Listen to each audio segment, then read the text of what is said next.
നമസ്കാരം. 1984 ജനുവരി ഒരു സുപ്രഭാതം. ആലപ്പുഴ ജില്ലയിലെ ചിങ്ങോലി അവിടെ ഒരു വീട്ടിൽ 18 വയസ്സുള്ള അതിൻ്റെ പ്രസരിപ്പോട് കൂടിയ ഒരു പെൺകുട്ടി. ആ പെൺകുട്ടി വീടിൻ്റെ മുറ്റത്ത് നിൽക്കുകയാണ്. അപ്പോഴത്തേക്ക് നല്ല സുന്ദരനായിട്ടുള്ള ഒരു യുവാവ് താടിയൊക്കെ വളർത്തിയിട്ടുണ്ട് അങ്ങോട്ട് കടന്നു വരുന്നു. അപ്പോൾ ഈ പെൺകുട്ടിയുടെ അച്ഛൻ പരിചയപ്പെടുത്തി കൊടുക്കുന്നു, മകളെ ഇതാണ് സുകുമാരക്കുറുപ്പ്, അബുദാബിയിൽ നിന്ന് കഴിഞ്ഞ ദിവസം വന്ന ആളാണ് എന്ന് പരിചയപ്പെടുത്തി കൊടുക്കുന്നു. അപ്പോൾ ആ പെൺകുട്ടി ശരിക്കും ആ യുവാവിനെ കണ്ടു. ഞാനേ കണ്ടുള്ളൂ എന്നുള്ളതല്ല, നല്ല സുന്ദരനായിട്ടുള്ള അബുദാബിക്കാരനായിട്ടുള്ള ഗ്ലാമറുള്ള യുവാവ് എന്ന് പറയുമ്പോൾ ഏതൊരാളും ശ്രദ്ധിക്കും. ആ നാട്ടിൽ ആ കാലത്ത് അബുദാബിയിൽ നിന്നോ അല്ലെങ്കിൽ ഗൾഫ് പണമെന്ന് പറയുന്നതിന് വലിയ മൂല്യമുള്ള ഒരു കാലഘട്ടമായിരുന്നല്ലോ. അപ്പോൾ ഈ പെൺകുട്ടി അതുപോലെ ശ്രദ്ധിക്കുകയും കാണുകയും ഒക്കെ ചെയ്തു. പക്ഷേ ദൗർഭാഗ്യകരമെന്ന് പറയട്ടെ, പിറ്റേന്ന് പത്രത്തിൽ വന്ന ഒരു വാർത്ത, പ്രധാന വാർത്തയായിട്ട് വന്ന ഒരു സംഭവം, ഈ സുകുമാരക്കുറുപ്പ് നാഷണൽ ഹൈവേക്ക് NH-47 കൂടിയുള്ള യാത്രക്കിടയിൽ കാർ കത്തി മരിച്ചു. അപ്പോൾ സ്വാഭാവികമായിട്ടും ആർക്കും തോന്നാവുന്ന ഒരു വിഷമം. അന്ന് സുകുമാരക്കുറുപ്പിന് 38 വയസ്സ് മാത്രമാണ് പ്രായം. അബുദാബിയിൽ നല്ല ജോലിയൊക്കെ ആയിട്ടിരിക്കുന്ന ഒരാൾ, സുന്ദരനായ ഒരാൾ ഇങ്ങോട്ട് വന്നിട്ട് മരിക്കാൻ വേണ്ടിയാണോ വന്നതെന്ന് പോലും, മരിക്കാൻ വേണ്ടി വന്നതാണോ എന്ന് പോലും തോന്നുന്നു. നൊന്തു ആളുകളുടെ മനസ്സൊക്കെ. അപ്പോൾ എല്ലാവരും അനുശോചനം അർപ്പിച്ചു. അങ്ങനെ ഇരിക്കെ ഇതിലെന്തോ ഒരു വശപ്പിശകുണ്ടല്ലോ എന്ന് തോന്നി. മാവേലിക്കര പോലീസ് സ്റ്റേഷനിലെ SI ആയിട്ടുള്ള ആൾക്ക് ഒരു സംശയത്തിൻ്റെ നിഴൽ ഇതിൽ കാണാൻ കഴിഞ്ഞു. അദ്ദേഹം കുഞ്ഞച്ചൻ എന്നാണ് പേര്. SI കുഞ്ഞച്ചനല്ല തങ്കച്ചനാണ്. കുഞ്ഞച്ചനും തങ്കച്ചനും പൊന്നപ്പനും എല്ലാം ഇത് കഥാപാത്രങ്ങളായിട്ട് വരുന്നു. 42 വർഷം മുമ്പിലത്തെ ഓർമ്മയാണ്. ചിലപ്പോൾ ചില ഈശൽ ഭേദങ്ങളൊക്കെ വരാം. പ്രേക്ഷകർ ദയവായിട്ട് നിങ്ങളുടെ പതിവായിട്ട് ചെയ്യുന്നത് പോലെ തന്നെ തിരുത്തലുകൾ വരുത്തിക്കൊള്ളണം. കാരണം ആ പ്രദേശത്തുള്ളവർക്കൊക്കെ ഇതിന് കുറച്ചുകൂടെ കൃത്യതയാർന്ന ഒരു അറിവും ഓർമ്മയും ഉണ്ടായിരിക്കുമല്ലോ. അത് വലിയൊരു സേവനമായിരിക്കും നമുക്ക് ചെയ്യുന്നത്. അപ്പോൾ അങ്ങനെ ഈ അദ്ദേഹം ശരി മരിച്ച വീടല്ലേ ഒന്ന് പൊയ്ക്കളയാമെന്ന് വിചാരിച്ച് അദ്ദേഹം അവിടെ ചെന്നു. വേഷമൊക്കെ ഇപ്പോൾ യൂണിഫോമൊന്നും ഇല്ലാതെ, ഒരു ഔദ്യോഗിക പരിവേഷമില്ലാതെ പോയി. അവിടെ ചെന്ന് കഴിഞ്ഞപ്പോൾ ദാ വരുന്നു പൊന്നപ്പൻ എന്ന് പറയുന്ന ഒരു കഥാപാത്രം. ഈ പൊന്നപ്പൻ്റെ കയ്യിൽ ഒരു ബേണിംഗ് ഉണ്ട്. അപ്പോൾ ചോദിച്ചു, അന്വേഷിച്ച് സാധാരണ കുശലം ചോദിക്കുന്ന പോലെ കൗശലത്തിൽ ചോദിച്ചു. എന്താ, ഡ്രൈവറാണ്, അദ്ദേഹത്തിൻ്റെ സന്തത സഹചാരിയായിട്ടുള്ള ഡ്രൈവറാണ് സുകുമാരക്കുറുപ്പിൻ്റെ. അപ്പോൾ ഇത് ചോദിച്ചറിഞ്ഞപ്പോൾ ഒരു സംശയത്തിൻ്റെ കണിയാണ്. കാറ് കത്തിയാണ് മരിച്ചത്. അപ്പോൾ ഡ്രൈവർ അദ്ദേഹത്തെ പൊള്ളലേറ്റിരിക്കുന്നു, സ്വാഭാവികം. പക്ഷേ ഇത് അസ്വാഭാവികമാണ് എന്ന് അദ്ദേഹത്തിന് ബോധ്യമായി. പിറ്റേ ദിവസമാണ് അബുദാബി കമ്പനിയിൽ നിന്ന് ഏതാണ്ട് 8 ലക്ഷം രൂപ, അന്നത്തെ 8 ലക്ഷം രൂപയാണ്, ഇന്നത്തെ കണക്കിൽ വരുമ്പോൾ അത് 72 ലക്ഷം രൂപയാണ്. ആ രൂപയ്ക്കുള്ളൊരു ക്ലെയിമൊക്കെ ആവശ്യപ്പെട്ടിരിക്കുന്നു കുടുംബം. അപ്പോൾ ഇത് ഒരത്ര ഇന്നസെൻ്റായിട്ടുള്ളൊരു മരണമല്ല. മരിച്ചത് സുകുമാരക്കുറുപ്പ് തന്നെ ആണോ എന്നുള്ള സംശയമൊക്കെ ഈ ഒരു SIക്ക് തോന്നി, അദ്ദേഹത്തിൻ്റെ ബുദ്ധിയിൽ മുളച്ചു. അല്ലെങ്കിൽ ഇപ്പോൾ സുകുമാരക്കുറുപ്പ് എന്ന് പറയുന്ന ആൾ അന്നേ കാർ കത്തിപ്പോയി, ഇതിൻ്റെ ഇൻഷുറൻസ് ക്ലെയിമും വാങ്ങിച്ചു, ആ കേസേ ഉണ്ടാവുകയില്ല. അങ്ങനെ ഒരു കേസ് കോളിളക്കം കേരളത്തിൽ സൃഷ്ടിക്കുകയില്ല. സുകുമാരക്കുറുപ്പ് മരിച്ചതല്ല, അപ്രത്യക്ഷനായതാണെന്ന് ഈ പോലീസ് ഓഫീസർ കണ്ടുപിടിച്ചു. കാരണം മരിച്ചിരിക്കുന്നത് ആ വഴി നാഷണൽ ഹൈവേ 47 കൂടി സഞ്ചരിച്ചിരുന്ന NJ ചാക്കോ എന്ന് പറയുന്ന ഫിലിം റെപ്രസെൻറ്റേറ്റീവാണ്. സംഭവിച്ചത് എന്താണെന്ന് അദ്ദേഹം അന്വേഷിച്ചു നോക്കിയപ്പോൾ അതിൻ്റെ ലൂസ് എൻസ് എല്ലാം കൂടെ കൂട്ടിച്ചേർത്ത് നോക്കിയപ്പോൾ കിട്ടിയ കഥ ഇതാണ്. കഥയല്ല, ഇത് കാര്യമാണ്. കരുവാറ്റയിലുള്ള ഒരു തിയേറ്ററിലെ ഫിലിമിൻ്റെ റോള് പെട്ടിക്കകത്ത് വെച്ചാണല്ലോ കൊടുക്കുന്നത്. അങ്ങനെയുള്ള ആൾക്കാരെയാണ് ഫിലിം റെപ്രസെൻറ്റേറ്റീവ്സ് എന്ന് പറയുന്നത്. കൊടുത്തിട്ട് മടങ്ങുന്ന വഴി NHൽ കൂടി സഞ്ചരിക്കുകയായിരുന്ന ഇദ്ദേഹത്തെ, NJ ചാക്കോയെ അനുധാവനം ചെയ്തിട്ട് സുകുമാരക്കുറുപ്പ് പൊന്നപ്പനെയും കൊണ്ട് കാർ ഓടിച്ചു വന്നു. പിന്നിൽ ഭാസ്കരക്കുറുപ്പെന്ന് പറയുന്ന സുകുമാരക്കുറുപ്പിൻ്റെ അളിയനുമുണ്ട്. അവരിങ്ങോട്ട് വന്നു. ചാക്കോയെ ദയാപൂർവം കാറിൽ കയറ്റി. എന്നിട്ട് കൂടുതൽ ദയ കാണിച്ചു. അദ്ദേഹത്തിൻ്റെ കഴുത്തിൽ തുണിയിട്ടങ്ങ് മുറുക്കി കൊന്നു. കൊന്നതിന് ശേഷം അടുത്തുള്ള ഒരു കണ്ടത്തിലേക്ക് കൊണ്ടുപോയി. അവിടെ ഇവർ 3 പേരും കാറിൽ നിന്നാണ് ഇറങ്ങുന്നത്. അതായത് പൊന്നപ്പനും സുകുമാരക്കുറുപ്പും ഭാസ്കരക്കുറുപ്പും. NJ ചാക്കോയെ അതിനകത്തിട്ടു, പെട്രോൾ ഒഴിച്ചു, ഒരു തീപ്പെട്ടി കൊള്ളി ഒരച്ച് കാറും കത്തിച്ചു. കത്തി വെന്ത് ചാമ്പലായി കാറും ചാക്കോയും. അതാണ് സംഭവം. അങ്ങനെയാണ് സംഭവിച്ചതെന്ന് ചുരുൾ നിവർത്തി ഈ പോലീസ് ഉദ്യോഗത്തിൻ്റെ സാമർഥ്യം കൊണ്ട്. അപ്പോൾ അതിൻ്റെ മോട്ടീവ് എന്തുവാണെന്ന് നോക്കിയപ്പോഴാണ് അബുദാബിയിൽ അദ്ദേഹം ജോലി ചെയ്തിരുന്ന ഒരു കമ്പനിയിലാണ്. ആ കമ്പനി വഴി ഉണ്ടായിരുന്ന ഇൻഷുറൻസ്, അതിൽ 8 ലക്ഷം രൂപ കിട്ടാൻ വേണ്ടിയിട്ടായിരുന്നു. ആ 8 ലക്ഷമാണ് 72 ലക്ഷം. അതിനുവേണ്ടി ഒരുത്തനെ കൊല്ലുന്ന ആ ക്രൂരകൃത്യമാണ് ഈ കുറുപ്പ് ചെയ്തത്. കുറുപ്പന്മാർക്ക് പണ്ട് കൊല്ലും കൊലയും ഒക്കെ ഉണ്ടായിരുന്നു പറയുമല്ലോ. മാടം പിത്തത്തിൻ്റെ രാജാക്കന്മാരായിരുന്നു കുറുപ്പന്മാരെന്ന് പറയുന്നു. അത്തരം ഒരു സ്വഭാവത്തിലേക്ക് ഈ 1981 ഈ മനുഷ്യൻ പോയി. എല്ലാവരും വിഷമിച്ച ആൾ, എടാ ഇവൻ ഇത്ര വൃത്തികെട്ടവനാണോ, എങ്കിൽ ഇവന് വേണ്ടി കരയില്ലായിരുന്നു എന്ന് വരെ പശ്ചാത്തപിക്കുന്ന മട്ടിലേക്ക് നെഞ്ചത്തടിച്ച് കഴിഞ്ഞവരൊക്കെ അവൻ്റെ നേരെ പല്ലിറമ്മിക്കൊണ്ട് ദേഷ്യം പ്രകടിപ്പിച്ചു. അപ്പോൾ പിന്നെ വലിയ അന്വേഷണം ആയി.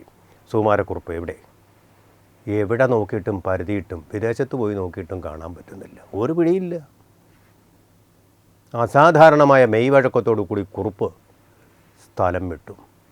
അപ്പോൾ പലതരത്തിലുള്ള ആരോപണങ്ങളും ഉണ്ടായി. രമേശ് ചെന്നിത്തലയാണ് ഇദ്ദേഹത്തെ ഒളിപ്പിച്ചു വച്ചിരിക്കുന്നതെന്ന് വരെ ആരോപണം ഉണ്ടായി. അദ്ദേഹത്തിൻ്റെ നാട്ടുകാരൻ തന്നെയാണ് അദ്ദേഹം, ചെന്നിത്തലയാണല്ലോ. സ്വാഭാവികം അങ്ങനെ ആരോപണങ്ങളൊക്കെ ഉണ്ടായി. അത് ഒളിപ്പിച്ചു വെച്ചു. എനിക്ക് നല്ലപോലെ അറിയാവുന്ന മട്ടിൽ എന്നോട് ഇത് ആൾക്കാർ പറഞ്ഞിട്ടുണ്ട്.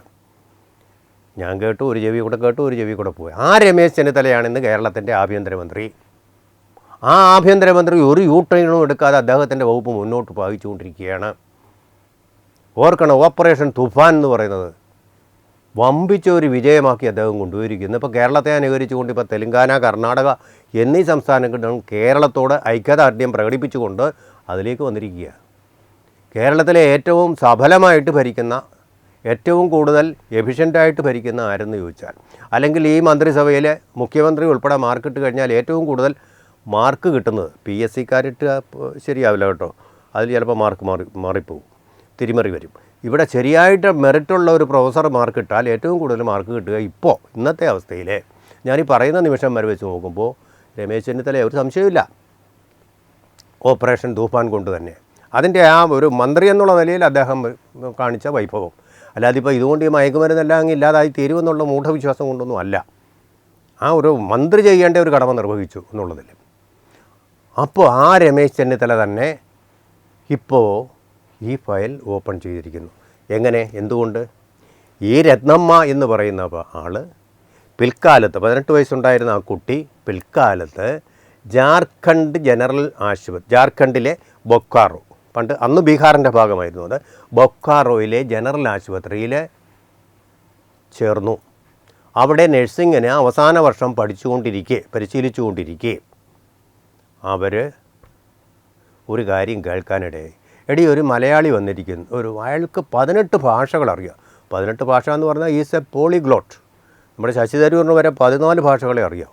18 ഭാഷ അറിയാം. മലയാളിയാണ്. അപ്പോൾ മലയാളിയാണെന്ന് പറഞ്ഞ ഒരു കൗതുകത്തിന് രത്നമ്മ ഒന്ന് പോയി നോക്കി. രത്നമ്മ സാധാരണഗതിയിൽ നഴ്സാണല്ലോ, അവർ പോലീസ് ഓഫീസറല്ലല്ലോ. സാധാരണഗതി അയാളാണെന്ന് ആരാണെന്ന് ചോദിച്ച് മനസ്സിലാക്കുക വേണ്ടത്. അവിടെ കൊടുത്തിരിക്കുന്ന വേറൊക്കെയാണ്. ഇയാൾക്ക് വേറെയും പേരുണ്ട്. ഗോപാലകൃഷ്ണക്കുറുപ്പെന്നായിരുന്നു ഇയാളുടെ ഒറിജിനൽ പേര്, സുകുമാരക്കുറുപ്പിൻ്റെ. അപ്പോൾ അതൊക്കെ ചോദിച്ചു.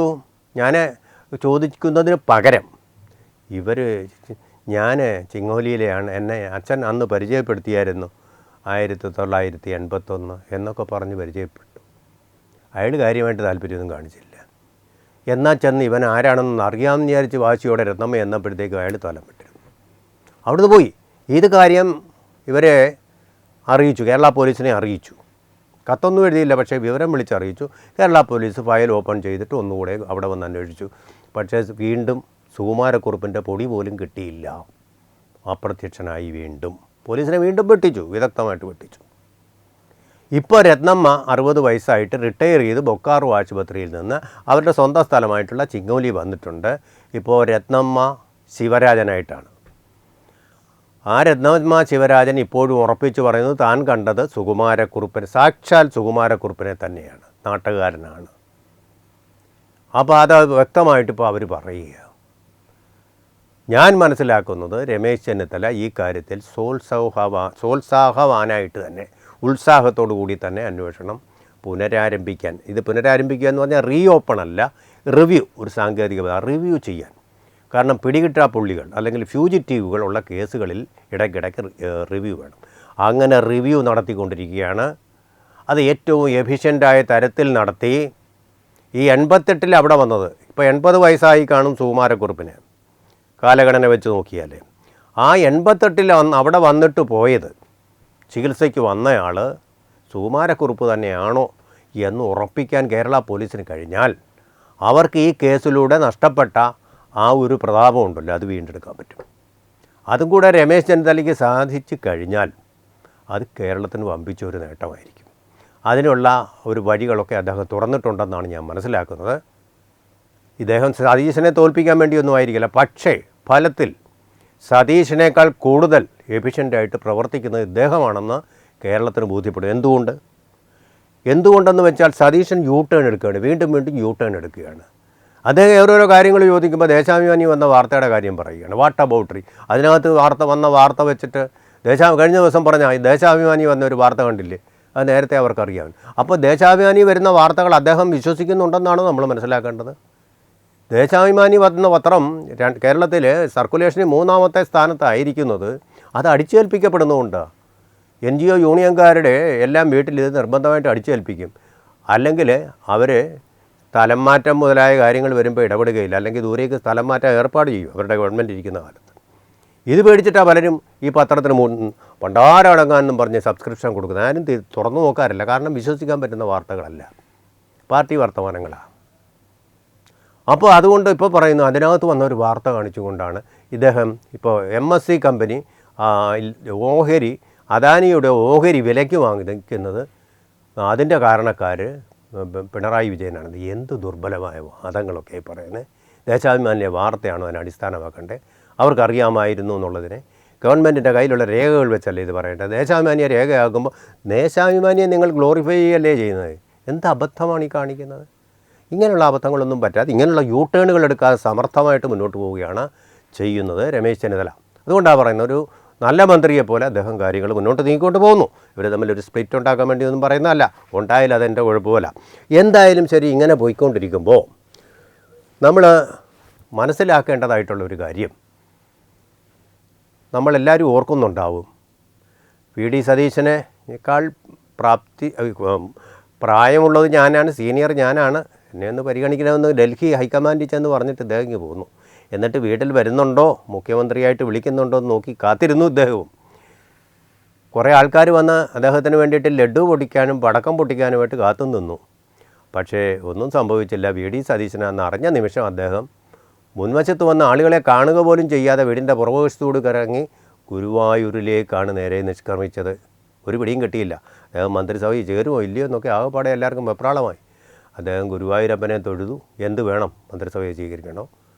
അപ്പോൾ എനിക്ക് തോന്നുന്നു അദ്ദേഹത്തിന് കൊടുത്ത ഒരു വരമാണ്, വത്സ, ഞാൻ നിൻ്റെ വിഷമങ്ങൾ മനസ്സിലാക്കുന്നു, നീ മന്ത്രിസഭയിൽ ചേർന്നോളൂ, നിന്നെ ഞാൻ മുഖ്യമന്ത്രിയേക്കാൾ വലിയ ആളായി മാറ്റിയേക്കാവുന്ന ഗുരുവായൂരപ്പന് വരപ്രസാദം കൊടുത്തതാണോ എന്നെനിക്ക് സംശയമുണ്ട്. എന്തായാലും പൂർവാധികം ഉഷാറായിട്ടാണ്. നേരത്തെ മന്ത്രിയായിട്ടിരുന്നിട്ടുണ്ട്, ആഭ്യന്തരമന്ത്രിയായിട്ടിരുന്നിട്ടുണ്ട്. അപ്പോൾ അന്നൊന്നും കാണിക്കാത്ത തരത്തിലുള്ള ഒരു പുത്തൻ കൂറ്റാണ് ഇദ്ദേഹം കാണിച്ചുകൊണ്ടിരിക്കുന്നത്. ഒരു സംശയമില്ല. ഇങ്ങനെ തന്നെ വേണമെന്ന് ഞാൻ പറയുന്നത്. ഒരു കുറ്റവും പറയുകയല്ല അതിന്. നല്ല രീതിയിൽ സമർത്ഥമായിട്ട് കോമ്പറ്റീറ്റീവ് ആകുമ്പോഴാണെന്ന് തോന്നുന്നു മന്ത്രിമാർ കൂടുതൽ എഫിഷ്യൻ്റ് ആകുന്നത്. ഈ മന്ത്രിമാർക്കും അങ്ങനെ ഉണ്ടെങ്കിൽ മാർക്ക് ഇടണം. അങ്ങനെയുള്ള ഒരു രീതിയിലേക്കാണ് അദ്ദേഹം വന്നുകൊണ്ടിരിക്കുന്നത്. സുകുമാരക്കുറുപ്പ് ഇപ്പോൾ മിക്കവാറും പിടിയിലായി കഴിഞ്ഞാൽ, അല്ലെങ്കിൽ എന്തെങ്കിലും ഒരു ക്ലൂ ഇതിൻ്റേത് കിട്ടിക്കഴിഞ്ഞാൽ, അത് കേരള പോലീസിനെ സംബന്ധിച്ചിടത്തോളം, നമ്മളെ സംബന്ധിച്ചിടത്തോളം മൊത്തത്തിൽ വലിയൊരു നേട്ടമായിരിക്കും. രത്നമ്മ അതുപോലെ നമ്മളൊരു കാര്യം പലർക്കും സംശയം, സുകുമാരക്കുറുപ്പ് മാത്രമേ ഉള്ളൂ, അദ്ദേഹത്തിൻ്റെ വീട്ടിലാരും ഇല്ലേ എന്ന് ഞാൻ മനസ്സിൽ ആക്കിയിടത്തോളം പ്രേക്ഷകർക്ക് തിരുത്താം. സരസമ്മ എന്ന് പറയുന്ന അദ്ദേഹത്തിൻ്റെ ഒരു ഭാര്യയുണ്ട്. ചെറിയനാടെന്ന് പറയുന്ന സ്ഥലത്തിനടുത്തുള്ള പുലിയൂർ എന്ന സ്ഥലത്ത് അവരൊറ്റയ്ക്ക് ഏകാഗിയായി സെക്ലൂഡഡ് എന്നാണ് പറയുന്നത്, സെക്ലൂഡഡായിട്ട് താമസിക്കുന്നുണ്ട്, ഏകാന്ത ജീവിതം നയിക്കുന്നുണ്ട്, പത്രക്കാരെയൊന്നും കാണാറില്ല. അങ്ങനെയുള്ളൊരു ജീവിതമാണ്. അവർ ഗൾഫിൽ നേരത്തെ നഴ്സായിരുന്നു. സുകുമാരക്കുറുപ്പ് ഈ കേസിൽപ്പെട്ടതിനെ തുടർന്ന് അവർ ജോലി നഷ്ടപ്പെട്ട് കേരളത്തിലേക്ക് തിരിച്ചു വരികയായിരുന്നു. അവരെയും പ്രതിയാക്കിയിരുന്നു. പക്ഷേ തെളിവുകളൊന്നും ഇല്ലാത്തതുകൊണ്ട് സംശയത്തിൻ്റെ ആനുകൂല്യം നൽകി അവരെ വിടുകയാണ് ഉണ്ടായത്. എന്തായാലും അന്നത്തെ ഒരു 72 ലക്ഷം രൂപയ്ക്ക് വേണ്ടി കാണിച്ച ഈ ക്രൂരകൃത്യം ആ കുടുംബത്തിൻ്റെ മാത്രമല്ല നമ്മുടെ കേരളീയരുടെ തന്നെ ഒരു പേരിനെ വല്ലാതെ നോവിച്ചതാണ്. അതിനെ അടിസ്ഥാനമാക്കി 3 സിനിമകൾ വന്നിട്ടുണ്ട്. ആ സിനിമകളിൽ ഒന്ന് അടൂർ ഗോപാലകൃഷ്ണൻ ചെയ്തതാണ്. അടൂർ ഗോപാലകൃഷ്ണൻ്റെ സിനിമയുടെ പേര് പിന്നെയും എന്നാണ്. അതിലാണ് ആദ്യമായിട്ട് എനിക്കൊന്ന് മെയിൻ സ്ട്രീമിലേക്ക് വരാൻ ഒരു ശ്രമം നടത്തിയത്. പക്ഷേ അത് പരാജയപ്പെട്ടു പോയി. കാവ്യാമാധവനും ദിലീപും ഉണ്ട്. കാവ്യാമാധവനും ദിലീപും കൂടി കല്യാണം കഴിക്കുന്നതിന് മുമ്പ് അവസാനമായിട്ട് അഭിനയിച്ച ഒരു ചിത്രം കൂടിയാണ്. പിന്നെ ഒന്ന് NH-47. അതുകൂടാതെ ശ്രീജിത്ത് രാജേന്ദ്രൻ്റെ ശ്രീനാഥ് രാജേന്ദ്രൻ്റേതായിട്ടുള്ള ഒരു ചിത്രം കൂടി തന്നെ കൂടെ. അപ്പോൾ ഇത്ര ചരിത്ര പ്രസിദ്ധമായ സെൻസേഷണലായിട്ടുള്ള സംഭവമാണ്. കുറച്ച് നാളത്തേക്ക് ഈ NH-47 കൂടി നടന്നു പോകാൻ ആളുകൾക്ക് പേടിയായിരുന്നു. ആരെങ്കിലും പിടിച്ച് കാറിൽ കൊണ്ടുപോയിട്ട് ശ്വാസം മുട്ടിച്ച് കൊന്നിട്ട് കത്തിച്ച് കളഞ്ഞാൽ എന്ത് ചെയ്യും ഇൻഷുറൻസിന് ക്ലെയിമിന് വേണ്ടിയിട്ട് എന്നൊക്കെയുള്ള സംശയങ്ങളായിരുന്നു ഉണ്ടായിരുന്നത്. എന്തായാലും ഇപ്പോഴതൊക്കെ മറവി എല്ലാം കാലം കൊണ്ട് ഇല്ലാതായി തീരുമല്ലോ എന്ന് പറയുന്ന പോലെ കാലത്തിൻ്റെ യവനികയ്ക്കുള്ളിൽ അതൊക്കെ ആ പേടിയൊക്കെ മറഞ്ഞു പോയിരിക്കുന്നു. എന്തായാലും ഈ ജാർഖണ്ഡിൽ കണ്ട ആൾ അദ്ദേഹമാണോ എന്നൊന്ന് സ്ഥിരീകരിക്കുക എന്നുള്ള ഒരു ചുമതല തീർച്ചയായിട്ടും രമേശ് ചെന്നിത്തല അദ്ദേഹത്തിൻ്റെ പോലീസിനുണ്ട്. എന്ന് മാത്രമല്ല ഇക്കാര്യത്തിൽ നമ്മൾ ചെയ്യേണ്ടതായിട്ടൊരു കാര്യം, നമ്മൾ ഇത് കേസിൽ ഒരു കൊലപാതകമാണെന്ന് കണ്ടെത്തിയ ആളിനെ തീർച്ചയായിട്ടും നമ്മൾ ആദരിച്ചിട്ടുണ്ട് എന്നെനിക്ക് തോന്നുന്നില്ല. അദ്ദേഹത്തിന് വേണ്ട ആദരവ് അങ്ങനെയുള്ള പോലീസുകാർക്കും വേണ്ട ആദരവ് നൽകേണ്ടതാണ്. അതുപോലൊരു സംഭവമാണ് ഓപ്പറേഷൻ തൂഫാനിടയിൽ കള്ളുകുടിച്ച് അന്വേഷണത്തിന് വന്ന ആ സംഘത്തെ വേട്ടയാടി പിടിച്ച് ചെയ്സ് ചെയ്ത് സിനിമയിലെ പോലെ പിടിച്ചുകൊണ്ട് ഒരു ഓട്ടോറിക്ഷ ഓടിക്കുന്ന സ്ത്രീ അസാധാരണ ധൈര്യത്തോടു കൂടി ചെയ്സ് ചെയ്തിട്ട് അവരെ തടഞ്ഞു നിർത്തി ഉയർന്ന പോലീസ് ഉദ്യോഗസ്ഥരെ വാർത്തി അറസ്റ്റ് ചെയ്യിപ്പിച്ച് ഈ തൻ്റെ ഇടം അത് കേരളീയ സ്ത്രീത്വത്തിന് വലിയൊരു അഭിമാനം തന്നെയാണ്. അങ്ങനെയുള്ളവരെ തീർച്ചയായിട്ടും നമ്മൾ ആദരിക്കണം. ഒരുപക്ഷെ DGPക്ക് ഇങ്ങനെ ഒരു ആദരം നൽകാൻ പാരകൾ വരാം. അങ്ങനെ ചെയ്തു കഴിഞ്ഞാൽ അത് അദ്ദേഹത്തിന് പാരയായിട്ട് വരാം. കീഴുദ്യോഗസ്ഥർ പാര വെച്ച് കളയാം. അതുകൊണ്ട് രമേശ് ചെന്നിത്തല തന്നെ ഇതിന് മുൻകൈ എടുത്ത് ആ സ്ത്രീയെ ആദരിക്കണം. അവർക്ക് അർഹമായിട്ടുള്ളൊരു പാരിതോഷികം നൽകാൻ ശ്രമിക്കണം. കാരണം പോലീസിനെ തിരുത്തുക എന്ന് പറഞ്ഞാൽ കേരളത്തിലെ ജനങ്ങളെ സഹായിക്കുക എന്നാണ് അർത്ഥം. ആ ഒരു കാര്യം ചെയ്ത ഓട്ടോ റിക്ഷക്കാരി സ്ത്രീയും കൂടിയാണ്. സ്ത്രീകളെയും തീർച്ചയായിട്ടും ആദരിക്കണം. കൊല്ലത്ത് നടന്ന അങ്ങനെയാണല്ലോ 2000 പേരുടെ പ്രകടനം മയക്കുമരുന്നെതിരെ സ്ത്രീകളുടെ അത് നടത്തിയതുപോലെ തന്നെ. അപ്പോൾ സ്ത്രീകളുടെ ഒരു ശാക്തീകരണത്തിൻ്റെ ഒരു അടയാളമായിട്ട് ഈ ഓട്ടോറിക്ഷ ഓടിച്ച സ്ത്രീയെ തീർച്ചയായിട്ടും സമൂഹം ആദരിക്കണം. അതുകൂടാതെ മന്ത്രിയും ആഭ്യന്തരമന്ത്രിയും ആദരിക്കണം. പോലീസിന് ഒരു തിരുത്തൽ ശക്തിയായിട്ട് വന്ന സ്ത്രീ ആയതുകൊണ്ട് തന്നെ. അത്തരത്തിലിപ്പോൾ സുകുമാരക്കുറുപ്പിൻ്റെ കേസ് വീണ്ടും റിവ്യൂ ചെയ്യാൻ വന്നിട്ടുള്ളത് കൊണ്ട് അതിനെക്കുറിച്ചുള്ള വിവരങ്ങൾ തീർച്ചയായിട്ടും ഈ സമയത്ത് കേരളീയ ജനങ്ങൾക്ക് നൽകേണ്ട ഒരു മറുപടി തന്നെയും ആണ്. അത് തീർച്ചയായിട്ടും അദ്ദേഹത്തിൻ്റെ ഭരണവൈശിഷ്ട്യം, രമേശ് ചെന്നിത്തലയുടെ ഭരണവൈശിഷ്ട്യം, ഇടത് വലത് മുന്നണികളൊക്കെ മാറി ഭരിച്ചിട്ടും ഒരു പിടിയും കിട്ടായിരുന്ന ഒരു കേസിൽ ഒരു ഒരു കൺക്ലൂസീവ് എവിഡൻസ് ഉണ്ടാക്കുക എന്നുള്ള ഒരു കാര്യം കൂടിയാണ് അതുവഴി നിർവഹിക്കപ്പെടുക. പിടികെട്ടാപ്പുള്ളി അല്ല, അത് ഞങ്ങൾ പിടിച്ചു എന്നൊന്ന് വരുത്താനെങ്കിലും നമുക്ക് കഴിയേണ്ടതാണ്. ഇപ്പോൾ ഉണ്ടെങ്കിൽ സുകുമാരക്കുറുപ്പിന് 80 വയസ്സാണ്. ജീവിച്ചിരിപ്പുണ്ടാവാം, ഇല്ലാതാവാം. അതെങ്ങനെയാണ്, ഉണ്ടോ മരിച്ചോ, ഈ കാര്യം കൂടി ഉറപ്പുവരുത്താൻ സാധിക്കുന്നെങ്കിൽ നല്ലത് തന്നെ.